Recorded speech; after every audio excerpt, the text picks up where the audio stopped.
성경 말씀 로마서 3장 1절 2절 말씀을 같이 봉독하도록 하십시다. 그런즉 유대인의 나음이 무엇이며 할례의 유익이 무엇이뇨? 범사에 많으니 첫째는 저희가 하나님의 말씀을 맡았음이라. 아멘. 우리 지난 주일날 이 본문 말씀을 가지고 하나님께서 우리에게 주신 의식들, 이런 의식들이 그냥 주신 것이 아니고 우리의 유익을 위해서 주셨다는 사실을 상고를 하면서 하나님께서 대표적으로 할례가 우리에게 굉장히 유익한 거다라는 그런 말씀을 상고를 했습니다. 그 유익한 이유가 하나님께서 주신 그 의식들, 절기들을 지키게 하시는 목적이 우리가 하나님을 경외하고 기억하고 또 선악을 분별하고 천국의 소망을 가지고 하나님 말씀 순종하도록 도우시는 목적이 있다라는 사실을 말씀을 상고를 했습니다. 오늘도 하나님께서 우리에게 이런 절기 또 의식을 제정해 주신 목적 한 가지 더 상고를 하도록 하십시다. 결론부터 먼저 말씀을 드리면 하나님이 우리를 평가하시는 기준이 뭡니까? 하나님 우리를 평가하시는 기준, 또 하나님 우리에게 원하시는 게 뭡니까? 제사를 드려라, 기도해라, 절기를 지키라 그러셨는데 그렇게 말씀하신 목적이 뭐냐는 겁니다. 이제는 첫째는 우리의 유익을 위해서 말씀을 하셨고, 결론부터 먼저 말씀을 드립니다. 하나님이 우리에게 원하시는 것은 우리의 마음이라는 사실을 교육을 하시고 마음과 정성과 뜻을 다해서 하나님을 섬기도록 하시는 겁니다. 그래서 하나님께서 이런 의식, 제사나 절기를 지키는 것을 통해서 우리가 늘 하나님께 마음을 다해서 섬기도록 훈련하시고 또 섬기게 하시는 겁니다. 한 가지 예를 들어 보십시다. 하나님께서 이스라엘 백성들에게 제일 중요하게 말씀하신 것 중에 하나가 뭡니까? 제사를 드리는 거죠. 제사 드리는 것. 하나님 우리를 사랑하십니다. 그죠? 택하셨습니다. 그런데 제사를 드리라 하실 때 까다롭게 하시지 말고, 그래서 내가 제사 드릴 마음이 있으면 그냥 큰 틀에서 짐승을 잡아서 하나님 앞에 드려라 이렇게 말씀하시면 제사 드리는 게 쉽겠죠. 그죠? 쉬우니까 더 잘할 수 있을 거다. 우리 그런 생각을 해볼 수도 있습니다. 그런데 성경을 보면 하나님께서 제사를 드리라 하시고 제사의 종류도 한 종류가 아닙니다. 그죠? 한 종류가 아닙니다. 제사의 종류도 많습니다. 예를 들어서 제사를 드리는 방법을 통해서 보면 화제, 또 번제, 소제 이런 그런 것들이 있고, 또 구체적으로 제일 중요한 게 뭡니까? 속죄의 제사, 그 다음에 화목제, 이런 여러 가지 제사들을 말씀을 하셨습니다. 그런데 그 제사들을 그 종류와 내용에 따라서 방법이 다 다릅니다. 방법이 다 다르다고. 제물이 첫째로 다릅니다.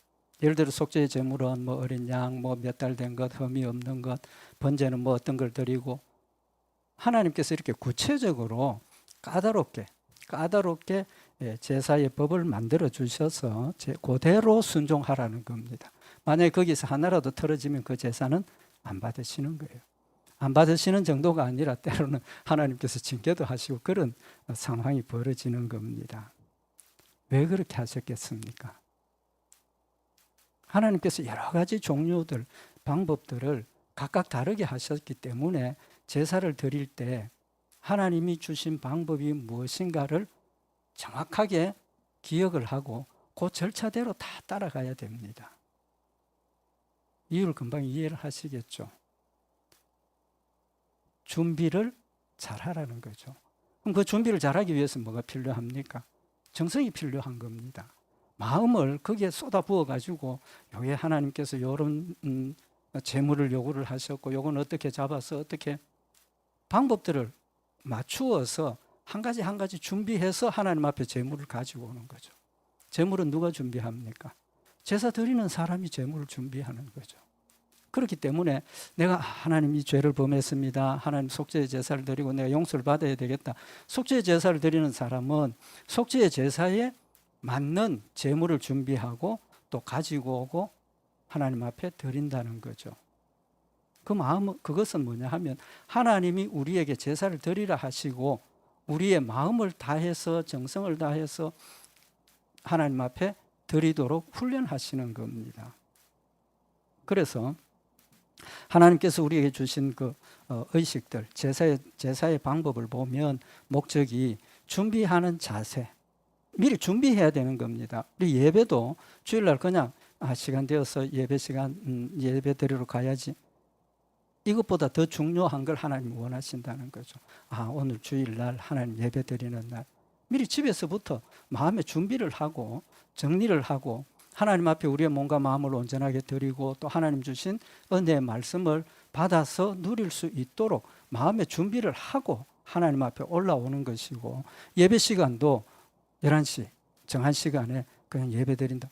왜 우리가 준비 찬송을 부릅니까? 준비 찬송 부르는 이유가 우리가 좀 더 예배 드리기 전에 하나님에 대한 마음을 준비하고 하나님을 생각하고 하나님께 온전하게 예배를 드려서 마음과 정성을 다해서 하나님 앞에 예배 드리자는 목적에서 그렇게 하는 것 아닙니까?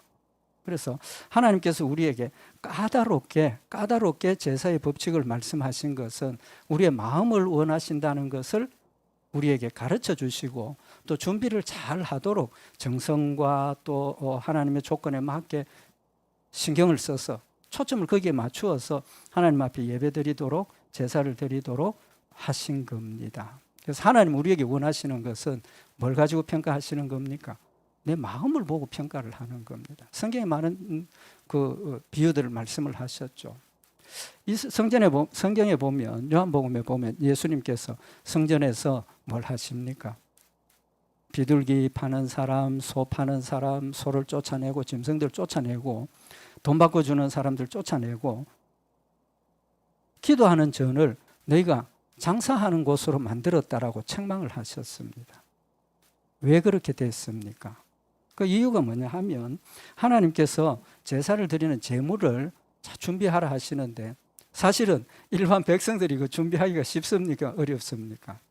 거의 불가능에 가깝다고 봐야 안 되겠습니까? 뿐만 아니라 제사를 흠없는 것, 핵심이 흠없는 건데 흠없는 것을 골라가지고 석 달, 몇 달 무슨 조건 가지고 그 짐승을 집에서 준비해서 가져오는데 가져오는 일이 쉽습니까? 어렵습니까? 진짜 신주 모시듯이 신주단지 모시듯이 잘 가지고 와야 됩니다. 지금처럼 좋은 차가 있는 것도 아니고 걸어오는 사람도 있을 것이고 그러니까 제사장들이 이게 이래서 안 되겠다.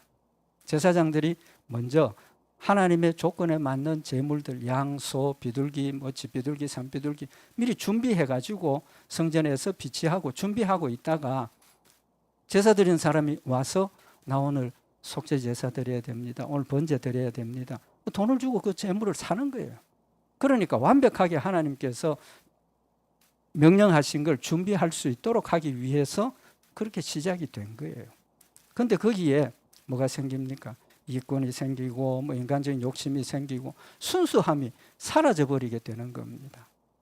그 의미는 그만큼 하나님께서 우리에게 명령하시는 게 온 마음과 뜻과 정성을 다해서 진심으로 하나님을 사랑하고 하나님을 섬기는 그런 마음으로 하나님 앞에 드리라는 것을 우리에게 교훈을 하시고 또 그렇게 할 수 있도록 그렇게 어려운 절차들을 만들어 주신 겁니다. 하나님 우리의 뭐가 많으냐 적으냐 하나님 그걸 보시는 거 아니지 않습니까? 엽전 한 입을 넣은 과부의 한 입을 예수님 뭐라고 그랬습니까? 여기 넣은 다른 사람들보다 누구보다 많이 넣었다라고 말씀을 하시는 겁니다.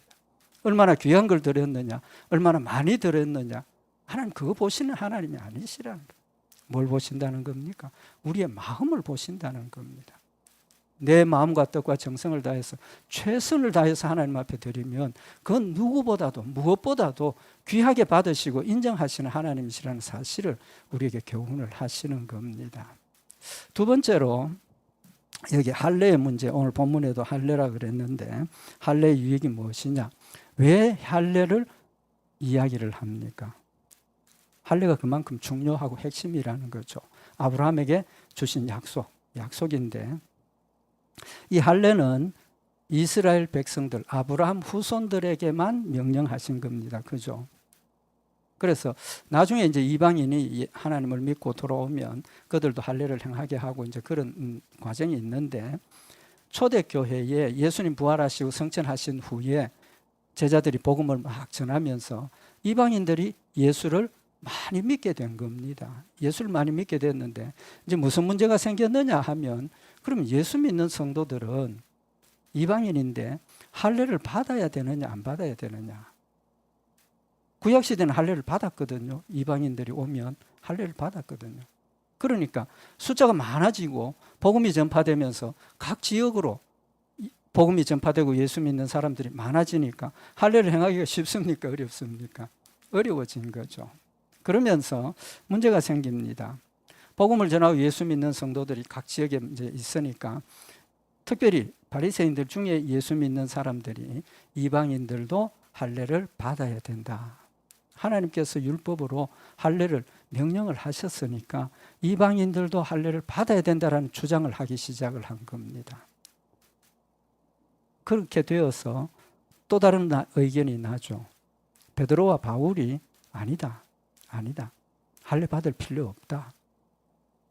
하나님께서 이 일을 위해서 미리 베드로에게 할례가 필요 없고 성령이 임하시면 예수 믿고 구원받는다는 사실을 체험하도록 역사를 하셨습니다. 그렇죠.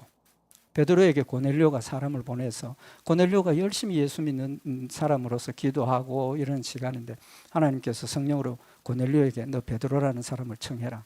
베드로는 또 집에서 점심 식사 시간에 기도하고 있다가 환상을 보지 않습니까? 하나님께서 보자기를 내려주가지고 그 보자기에 펼쳐보니까 그 안에 부정한 짐승들이 가득 찼어요. 하나님께서 그거 잡아 먹으라 하니까 베드로의 대답이 뭡니까? 하나님, 나 이때까지 한 번도 부정한 음식 먹은 적 없습니다.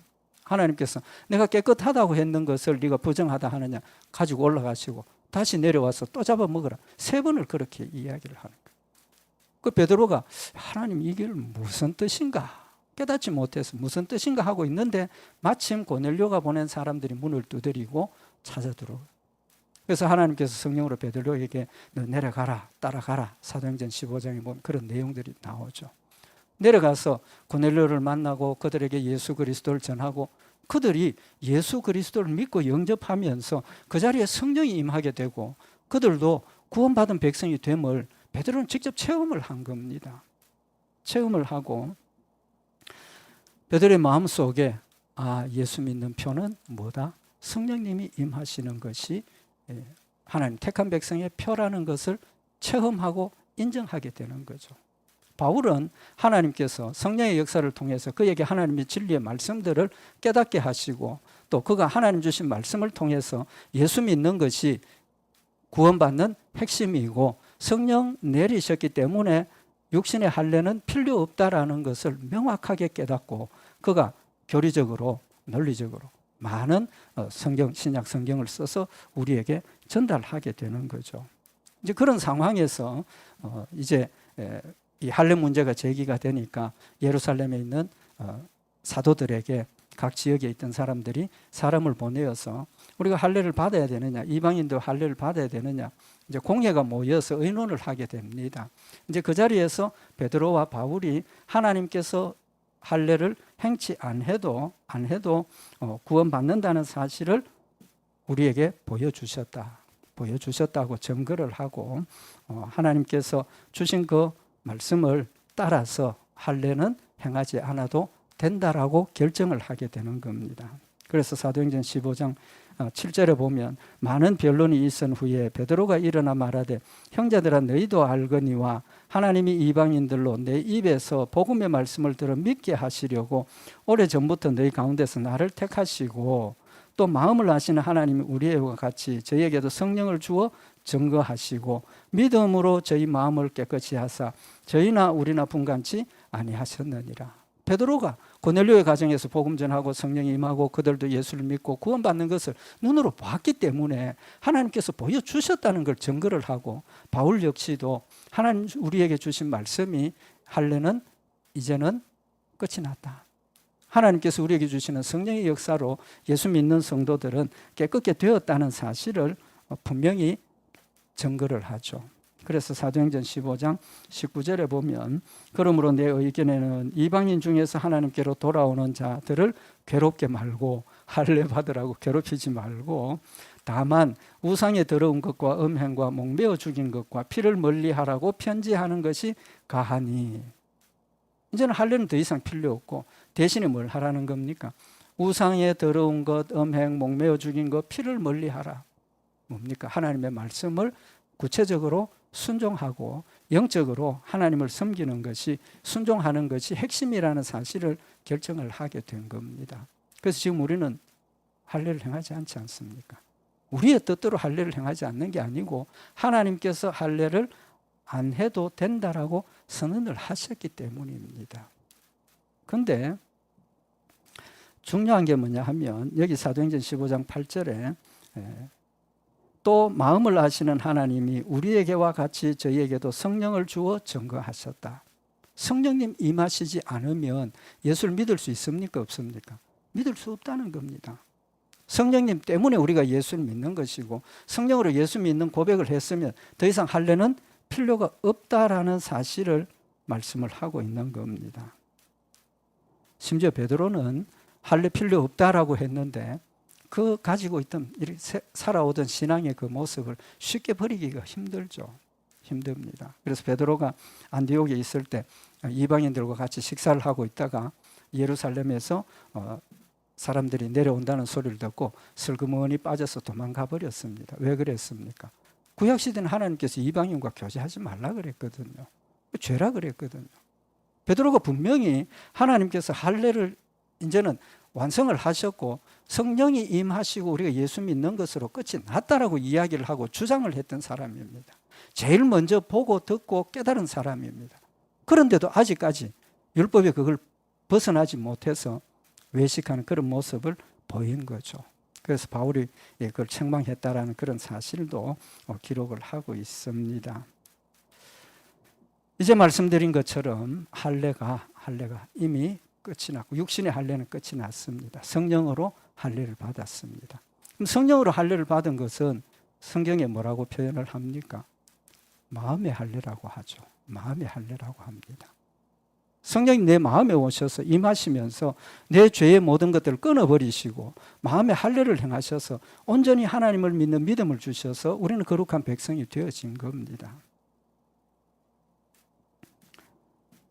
하나님께서 그러면 아브라함에게 할례를 행하시라 하시고 육신의 할례를 행하라 하시고 이스라엘 백성들에게 육신의 할례를 행하라 하시면서 마음의 할례를 언급을 했습니까? 안 했습니까? 그냥 육적인 것만 할례를 이야기를 하셨느냐는 겁니다. 아닙니다. 아니에요. 하나님께서 이스라엘 백성들에게 육신의 할례를 행하라 하시면서 마음의 할례를 행하라고 명백하게 밝혀주셨습니다. 마음의 할례를 행하라고 명확하게 밝혀주셨다고요. 그럼에도 불구하고 이스라엘 백성들은 육신의 할례에만 집착을 하고 마음의 할례를 행하라고 하신 그 말씀은 잊어버린 겁니다. 잊어버린 겁니다. 너무 형식에 매여 달리다 보니까 실제로 하나님이 원하시는 마음의 것들은 사라져버리고 형식에 매여 달려서 정작 중요한 마음의 할례는 버려버리고 있었다는 겁니다. 신명기 10장 16절에 보면 그러므로 너희는 마음의 할례를 행하고 다시는 목을 곧게 하지 말라. 육신의 할례를 행하라 하시고 너희는 마음의 할례를 행하고 다시는 목을 곧게 하지 말라. 목이 곧다는 뜻이 뭡니까? 완악하다는 겁니다. 고집스럽다는 겁니다. 뻣뻣하다는 겁니다. 하나님께서 주신 말씀을 고개 숙이고 받아들여야 되는데 고개 뻣뻣하게 들고 하나님 내가 뭘 잘못했습니까? 하나님 징계하시고 꾸짖으심에도 불구하고 나의 잘못을 인정하지 않고 그냥 계속해서 죄악 가운데로 살아가는 그들의 고집스러움과 완악함을 지금 책망하고 계시는 겁니다.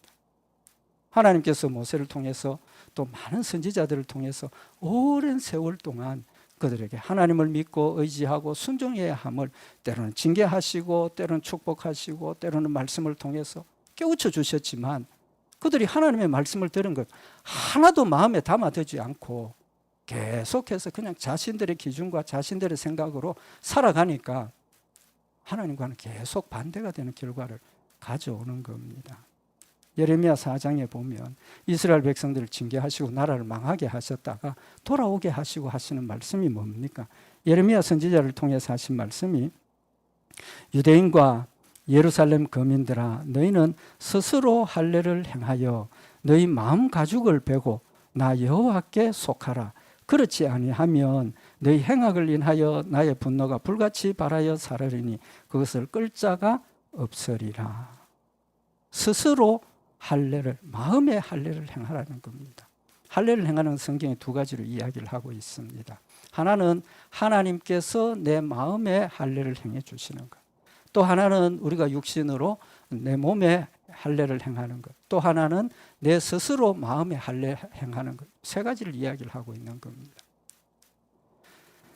그래서 하나님께서 우리 마음에 할례를 행해 주시는 것은 택한 백성들에게 지금은 누구를 보내십니까? 성령님 보내어 주셔서 예수 그리스도를 믿게 하시는 것을 성령의 역사로 우리에게 마음의 할례를 행하시는 겁니다. 성령이 내한테 임하시는 것, 하나님께서 내 마음에 성령의 할례를, 마음의 할례를 행해 주시는 겁니다. 하나님 나를 택하셨다는 걸 보여주시는 거죠. 그래서 이스라엘 백성들의 마음속에 좀 전에도 말씀드린 것처럼 육신의 할례에만 집착을 하고 정작 하나님께서 마음의 할례를 행하라고 하시고 목을 곧게 하지 말라고 하신 그 말씀에 대해서는 의미를 상실해버리고 잊어버리고 있었다는 겁니다. 그래서 할례가 이제는 마음의 할례가 핵심이라는 걸 우리도 깨닫자는 겁니다. 하나님께서 마음의 할례를 행하라고 분명히 말씀을 하셨습니다. 이스라엘 백성들 그 말씀을 귀담아 듣지 않았다는 거죠. 우리에게는 다시는 육신의 할례를 행하지 말라고 이미 말씀을 하셨습니다. 그리고 마음의 할례를 행하라고 말씀을 하셨고 하나님께서 우리에게 말씀을 통해서 우리의 마음의 할례를 행해 주신다라고 명확하게 말씀을 하셨고 이미 하나님께서 우리에게 성령을 주셔서 예수를 믿게 하셔서 이미 내 마음의 할례를 하나님께서 행하셨다는 겁니다. 행하셨다는. 그 다음에 스스로 할례를 행하라 하는 그 말씀은 뭡니까? 스스로 할례를 행하라. 회개하라는 겁니다. 회개하라는. 우리가 예수 믿고 하나님께서 내 마음의 할례를 행해 주셨지만 우리는 여전히 죄 가운데 살 수밖에 없습니다. 우리는 죄 가운데 살 수밖에 없습니다. 천국 들어가는 그날부터는 완전히 죄와는 결별을 하고 우리가 온전하고 거룩한 그런 모습으로 우리가 살아가게 되지만 이 땅에 사는 동안은 절대로 우리는 완벽하게 순종 못합니다. 죄를 범하게 되어 있습니다. 그래서 우리 마음이 죄로 자꾸 더럽혀진다는 거죠. 그때 성령님께서 우리 마음속에 말씀을 통해서 내 죄를 깨닫게 하시고 회개하게 하시고 하나님 앞에 엎드리게 하시는데 내 죄를 고백하고 끊어내는 것이 할례입니다. 마음의 할례, 회개입니다. 회개. 할례는 뭡니까? 끊어버린다는 거죠. 끊어버린다는 겁니다. 뭘 끊는 겁니까? 내 가운데 있는 죄를 끊어버리고 내 마음에 있는 게으름과 나태함과 연약함과 의심 이런 것들을 끊어버리고 우리 마음이 온전히 하나님께로 거룩하게 되고 하나님의 선을 향해서 열심히 달려가는 그런 할례를 행하라고 말씀을 하고 있는 겁니다. 그래서 로마서 2장 28절에 보면 대저 표면적 유대인이 아니요 표면적 육신의 할례가 아니라 오직 이면적 유대인이 유대인이며 할례는 마음에 할지니 신령에 있고 의문에 있지 아니한 것이라. 그 칭찬이 사람에서가 아니라 다만 하나님에게서니라 라고 말씀을 하셔서 하나님께서 나를 거룩한 백성으로 세워주셨고 죄로 더러워진 그 모든 것들을 스스로 자꾸 끊어내는 그런 회개의 역사를 하나님이 원하신다는 거죠. 예수님께서 제자들의 발을 씻겨주셨을 때 베드로가 뭐라고 이야기를 합니까? 예수님 어떻게 제 발을 씻기십니까? 예수님 뭐라고 말씀하셨습니까? 너 발 안 씻으면 나하고 상관없다. 베드로가 열심히 많으니까 아이고 그러면 다 발만 씻지 말고 다 씻어 주십시오. 예수님께서 뭐라고 말씀하셨습니까? 이미 목욕한 자는 발만 씻으면 된다. 이미 목욕한 자는 발만 씻기면 된다. 더러워진 부분만 씻으면 된다는 겁니다. 그 의미가 뭡니까? 회개지 않습니까? 내가 죄 범한 것들을 깨닫게 되고 하나님 앞에 엎드려서 하나님 이런 거짓말을 했습니다. 이런 욕심을 부렸습니다. 이렇게 게을렀습니다. 내어놓고 그 부분 하나님 앞에 고백하면 하나님 어떻게 하십니까? 용서해 주시는 겁니다. 이미 용서하셨다는 겁니다. 스스로 마음의 할례는 회개를 의미를 하는 겁니다. 신명기 30장 6절에 보면 마음의 할례 받은 사람을 의미를 하고 있는데 내 하나님 여호와께서 내 마음과 내 자손의 마음에 할례를 베푸사. 이미 하나님께서 내 마음과 자손의 마음, 하나님 택한 백성들의 마음 속에 이미 할례를 행해 주셨다는 겁니다. 주셨기 때문에 너는 마음을 다하며 성품을 다하여 내 하나님 여호와를 사랑하게 하사 너로 생명을 얻게 하실 것이다. 마음의 할례를 행하시고 우리로 뭐하게 하신다는 겁니까? 마음을 다하며 성품을 다하여 내 하나님 여호와를 사랑하게 하사 그랬습니다. 하나님 사랑하고 하나님 믿는 것 내 힘으로 하는 것 아닙니다. 절대로 내 힘으로 하는 거 아닙니다. 하나님께서 우리 마음에 할례를 행해 주시고 우리 마음속에 사랑을 주시고 믿음을 주셔서 성령님께서 계속 역사하시니까 우리가 마음이 뜨거워지고 하나님의 말씀을 순종하려고 노력하게 되고 하나님을 사랑하면서 섬기게 된다는 사실을 말씀을 하고 있는 겁니다. 근데 여기 뭐라고 말씀하셨습니까? 할례를 행하신 목적이 너로 마음을 다하며 성품을 다하여 내 하나님 여호와를 사랑하게 하사. 하나님 우리에게 원하시는 것은 하나님을 섬김이 마음을 다하고 성품을 다하고 뜻을 다해서 하나님을 섬기는 것이라는 사실을 밝히고 있습니다. 그것 때문에 하나님께서 우리를 택하셨고 깨끗게 하셨고 성령님께서 내 마음속에 마음을 다하고 성품을 다하고 하나님을 뜨겁게 사랑하도록 도와주신다는 사실을 말씀을 하고 있는 겁니다. 하나님 원하시는 게 그거니까. 처음에 결론을 말씀드린 것처럼 하나님께서 우리에게 원하시는 것은 뭘 했느냐 어떤 게 그게 중요한 게 아니고 내 마음을 보시는 거예요. 내 마음을 보시기 때문에 내 마음을 다하고 성품을 다하고 하나님 앞에 온전히 드릴 수 있도록 하나님께서 도와주신다는 겁니다. 역사하신다는 겁니다. 그걸 깨닫게 하시고 회개하시는 것이 하나님께서 우리가 마음을 다하고 뜻을 다해서 하나님을 섬기도록 도와주시는 겁니다. 도와주시는 겁니다. 우리는 그렇게 살 수 없지 않습니까? 하나님께서 내 죄를 깨닫게 하시고 내 죄를 하나님 앞에 내어놓고 내 마음 가죽의 죄를 벗어버릴 때 조금이라도 더 하나님께 가까이 가게 되고 조금이라도 더 하나님 앞에 정성을 가지게 되고 조금이라도 하나님을 사랑하게 된다는 사실을 우리가 알지 않습니까? 하나님께서 하신다는 거죠. 그래서 이스라엘 백성들에게 스스로 할례를 행하라. 그 말씀은 회개하라는 겁니다. 회개가 자꾸 같은 죄를 범하고 또 같은 회개를 계속하면서도 해야 되는 이유가 뭡니까? 똑같은 죄를 범하고 또 똑같은 죄를 회개하면서 두 가지 반응이 나죠. 나는 참 어쩔 수 없는 놈이다. 나는 이건 뭐 가망이 없는 놈이다. 그런 생각을 한편으로 하면서 그럼에도 불구하고 하나님께서 나를 끊어버리지 아니하고 나 같으면 벌써 너 내 자식 아니야 했을 텐데 그래도 하나님께서 회개하게 하시고 돌이키게 하시고 끊임없이 나를 채찍질하시는 그 모습에 하나님 정말 나를 사랑하시는구나. 하나님 정말 나를 버리지 아니하시는구나. 거기에서 하나님의 은혜를 한 번 더 생각하게 되고 거기에서 하나님의 사랑을 한 번 더 확인하게 되는 것 아닙니까? 하나님께서 우리의 마음속에 계속해서 회개할 수 있도록 마음의 할례를 행해서 하나님께 더 가까이 갈 수 있도록 도와주신다는 사실을 지금 우리에게 교훈을 하고 있는 겁니다.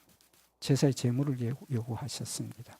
제물 요구하신 것이 하나님 음식이 없어서 제물을 요구하셨습니까? 짐승을 잡아드리라 하셨습니까? 아니지 않습니까? 모든 것이 다 하나님의 것입니다. 모든 것이 다 하나님의 역사로 이루어지는 것입니다. 하나님께서 굳이 제물을 만드시고 제물을 드려서 하나님 앞에 드리라고 하시는 것은 우리의 마음이 온전히 하나님께로 향하고 하나님만 사랑하고 섬길 수 있도록 도와주시고 이끌어가시는 하나님의 역사라는 사실을 말씀을 하고 있는 겁니다. 한 가지만 더 말씀을 드리십시다.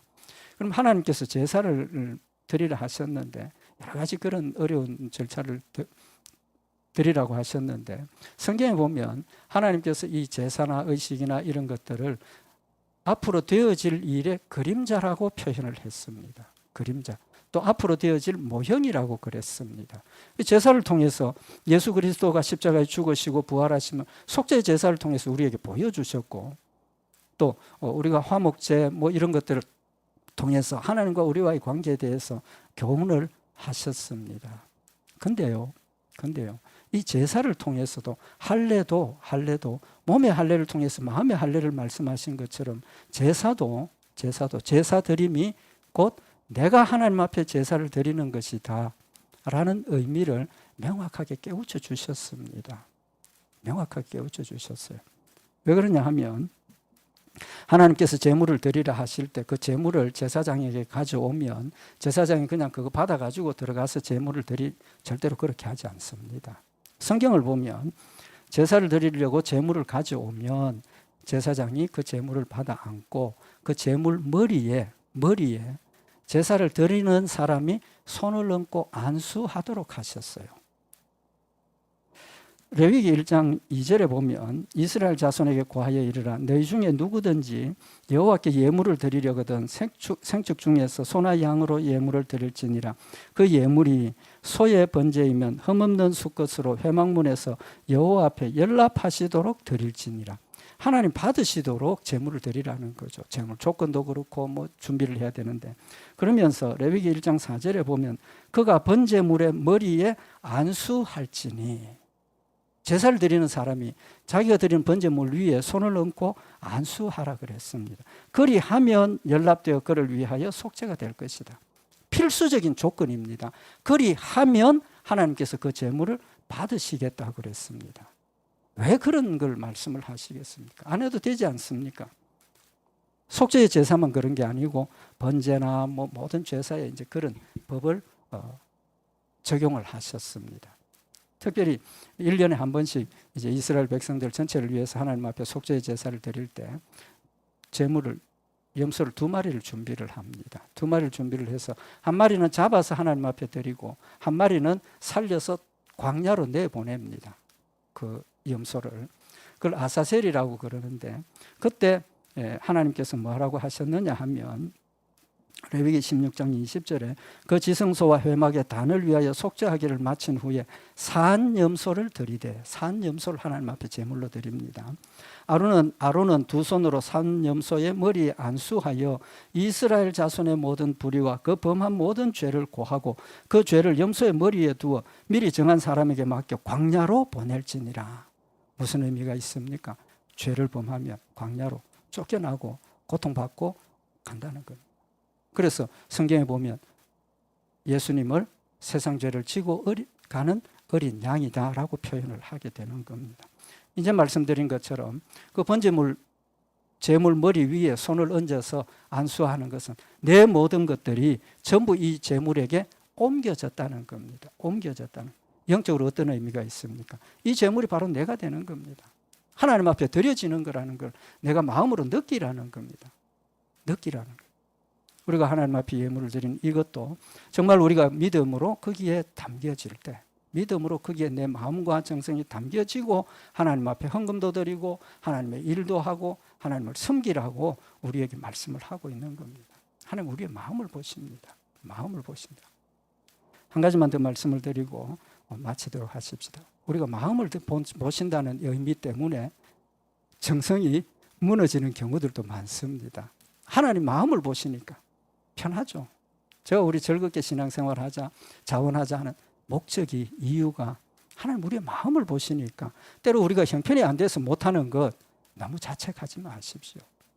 하나님이 아십니다. 내 마음이 뜨겁고 내 마음이 진정으로 하나님을 사랑하는데 육신이 약해서 여러 가지 형편 때문에 못하는 것은 하나님이 아신다는 겁니다. 심지어 예수님께서 잡혀서 죽으시기 전날 밤에 제자들에게 너희들 깨어 있으라. 여기 좀 앉아 있으라. 잠들었습니다. 잠들었다고. 그들의 형편을 아시니까 내가 항상 깨어 있으라. 마음은 원이로되 육신이 약하도다라고 예수님께서 그들을 격려하시고 이렇게 세워주시는 그런 모습을 보여주셨다는 겁니다. 뭐가 중요하냐? 마음이 중요하냐. 근데 이 형식에도 하나님 마음을 보시니까 자꾸 형식이 무너지기 시작하면 뭐도 됩니까? 죄송하지만 마음도 같이 무너지게 되어 있습니다. 군인들이 열심히 제식훈련하죠. 제식훈련합니다. 왜 그렇습니까? 각 세워 이 각도까지 이야기해서 훈련을 시킵니다. 왜 그렇습니까? 그게 마음을 굳게 하고 군인으로서의 군인 정신을 보존할 수 있는 거기 때문입니다. 경찰들이 왜 경찰복 입습니까? 평복 입고 해도 안 됩니까? 두 가지 목적이 있습니다. 경찰복 입고 나가면 상대방이 죄인이 벌써 그것 때문에 두려움을 느낍니다. 또 본인이 군복을 입고 경찰복을 입고 있기 때문에 자신이 군인이라는 정체성을 명확하게 기억을 하고 경찰 옷을 입고 있기 때문에 경찰이라는 정체성을 기억을 하고 질서를 지켜나간다는 겁니다. 하나님께서 여러분과 저에게 의식을 만들어 주시고 철저하게 지키라고 하시는 것은 두 가지가 다 있어야 된다. 마음이 있으면 형식도 따라가게 됩니다. 완벽하지 않지만 마음이 있으면 형식을 가지고 따라가려고 노력을 하게 되는 겁니다. 그러나 힘이 없어서, 형편이 안 돼서, 부족해서 못하는 건 하나님께서 받으신다는 거죠. 받으신다는 겁니다. 성경에 보면 하나님께 이제 나만 장군이 올라와서 하나님을 믿게 되고 영접하게 되죠. 그러면서 나만 장군이 집에 가면서 한 가지 이야기를 합니다. 일이 뭐냐 하면 열왕기하 5장 15절에 보면 오직 한 가지 일이 있사오니 여호와께서 당신의 종을 사유하기를 원하나이다. 내 주인께서 림몬의 당에 들어가 거기서 숭배하며 내 몸을 의지하시며 내가 림몬의 당에서 몸을 굽히오니 내가 림몬의 당에서 몸을 굽힐 때 여호와께서 이 일에 대하여 당신의 종을 사유하시기를 원하나이다. 엘리야에게 나만 장군이 그 나라의 왕을 섬기는 사람인데 왕이 우상 숭배하러 들어갈 때 그 왕을 모시고 들어가니까 왕이 우상 숭배할 때 고개 숙일 때 자기는 하나님 믿는다고 뻣뻣하게 설 수 있습니까? 없습니까? 없지 않습니까? 나는 하나님을 믿지만 내 위치와 내 상황이 절대로 우상에게 머리 숙이지 않으면 안 되는 상황입니다. 엘리야의 대답이 뭡니까? 열왕기하 5장 19절에 보면 엘리사가 가로되 너는 평안히 가라. 너는 평안히 가라. 하나님께서 그의 상황과 형편을 아신다는 겁니다. 그의 마음을 보신다는 겁니다. 우리의 신앙생활은 두 가지입니다. 형식과 마음. 형식과 마음. 마음을 보시는 하나님입니다. 때로는 형식이 무너질 때도 있습니다. 형식 못 지킬 때도 있어요. 그렇지만 내 마음이 하나님 앞에 온전히 서 있으면 걱정하지 마십시오. 두려워하지 마십시오. 심지어 마음이 흐트러져서 그렇다 할지라도 하나님께서는 어떻게 하십니까? 용서하십니다. 용서하신다. 깨닫게 하시고 회개하게 하시고 용서하셔서 끝까지 우리를 천국 데려가신 하나님이시라는 사람. 절대 불변하시는 사랑의 하나님, 은혜의 하나님이라는 사실 우리 오늘 다시 한번 마음에 새기고 그럼에도 불구하고 하나님께서 우리에게 원하시는 것은 마음이라는 것 다시 한번 마음에 새겨서 정말 우리 남은 생애가 마음과 뜻을 정성을 다해서 하나님을 섬기고 칭찬받는 복된 역사들 있기를 바랍니다. 기도드리십시다. 사랑의 하나님 아버지, 저희들 사랑하셔서 우리 마음의 할례를 행하여 주시고 하나님을 믿고 의지하며 섬기게 하심을 진심으로 감사를 드립니다. 아직도 저희들 연약하고 부족하여서 하나님이 원하시는 수준까지 이르지는 못했지만 그럼에도 불구하고 항상 성령님 함께 하시고 이끌어 인도하셔서 그리스도의 모습을, 하나님의 모습을 담게 하심을 진심으로 감사를 드리며 우리 온 성도들의 마음속에 다시 한번 마음을 다하여 주를 섬기는 사랑으로 충만케 하시고 회복케 하셔서 주를 기쁘시게 하며 영화롭게 하며 주의 뜻을 온전히 이루는 복된 열매들 있도록 주님 축복하여 주시옵소서. 우리 주 예수 그리스도의 이름으로 기도드리옵나이다. 아멘.